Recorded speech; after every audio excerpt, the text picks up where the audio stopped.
Good morning. I wanted to talk about fasting this morning and a common misconception that I think a lot of people have or believers have. And that is that when you fast, you're supposed to get results right away. Let me tell you, that is far from the truth. You might be called to fast, okay? You might hear that you need to fast. You might even do it weekly, right? And we fast for several reasons. We fast because we want to hear from God. We fast because we want to kill our flesh and surrender to God and hear from Him. We fast because it is a weapon against spiritual warfare, because we are not giving in to our fleshly desires, right? Okay. Well, if you looked at my last two videos, I talked about my testimony and how I was delivered from witchcraft and an abusive marriage. And one of the first things that I did, well, I repented. I prayed, and then I did a fast. And I got results immediately in that situation. Like, God came in and God just moved swiftly and got me out of that. However, it is not uncommon for God to make you wait for what you prayed for or what you are fasting for. When you are fasting, you have to make sure that you're in the right heart, or your heart is in the right posture, right? So when you fast, you don't always have to fast to get something from God. And if you do feel called to fast because you are asking for something, then you have to be aware that God will test your faith, right? God will test your faith, because our timing is not His timing. His timing is always right. Our timing is not always right. So when you fast, you have to realize that there are certain things that need to be done in the spiritual realm in order for what you are praying for, what you are asking for to come to pass. So I will give you the perfect example, and here's another little testimony for you. So when I was out, I slipped on some hard times, okay?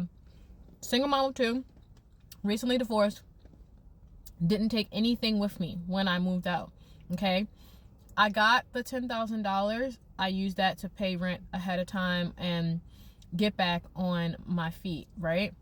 But I slipped on hard times because of circumstances, which I will talk about in another video. Y'all, it gets deep, but I'm gonna talk about that in another video. But I ended up being almost like 3 months behind on my rent, okay? And I did not know how the heck I was going to get out of that situation, or out of that hole. And this all started in, I want to say, September. This all started in September of last year. So I was in that hole from September up until now, okay? And my kids are very young, 5 and 3 years old. So I never really, they've never been in daycare. I've been very blessed, and I've been very blessed enough to like stay home with them. And through that, I got several eviction notices, several court orders, okay? But August, I did a fast, okay? August, I did a fast. And when I did this fast, I was caught up. Because remember, I told you it was September that all this started. But when I did that fast in August, okay, there were 3 things that I asked for. I did the Esther fast. I did 3 days, no food, no water. You can find my full testimony on that, or my full video on that on YouTube. But no food, no water, and it was 3 things that I asked for. And one of them was, I was very worried, and I didn't know how my bills were going to get paid. And the last day of the fast, I heard God say a lot of different things. Like I said, if you want to know exactly what I heard, you can go to my YouTube video. But one of the things that God told me during that 3-day fast was that I needed to be still, because He would come in and He would pay every single bill that I had.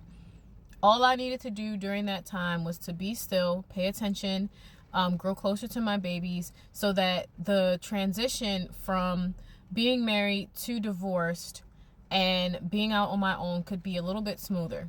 Okay. And I heard it. And let me tell you, it got rough after that. After I did the fast, it got rough.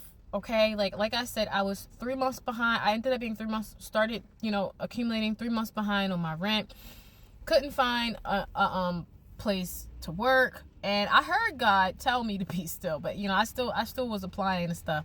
Couldn't find a deal because I sell houses too. So if you have a house that you want to sell, wink, wink, holla at me. But yeah, couldn't find a house to sell. It got rough. It got really rough. And I wasn't requesting child support from my ex-husband. And that's a story for another day too. But all that happened. And then this year, I get my final eviction notice, okay?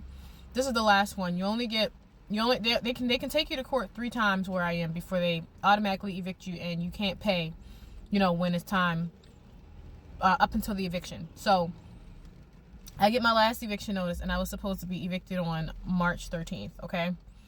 Y'all, out of nowhere, I get not one, but 2 deals. 2 deals. Out of nowhere, I'm minding my business, and I get the call from a family member saying that someone else wants to sell their home.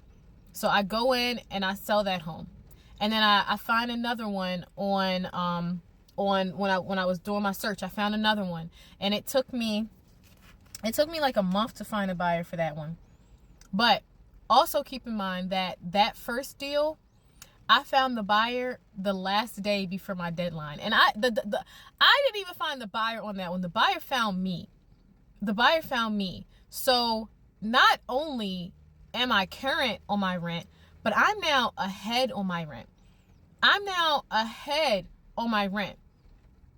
And not only am I ahead on my rent, but if you tune into the last video that I talked about the BGE bill that followed me from my marriage that I had a hard time paying, that's paid as well, because I'm still reaping the benefits of the fast that I did last year. So when you fast, I'm just telling you, like, sometimes it takes time. Sometimes God has to test our faith, because let me tell you, it took a lot of faith.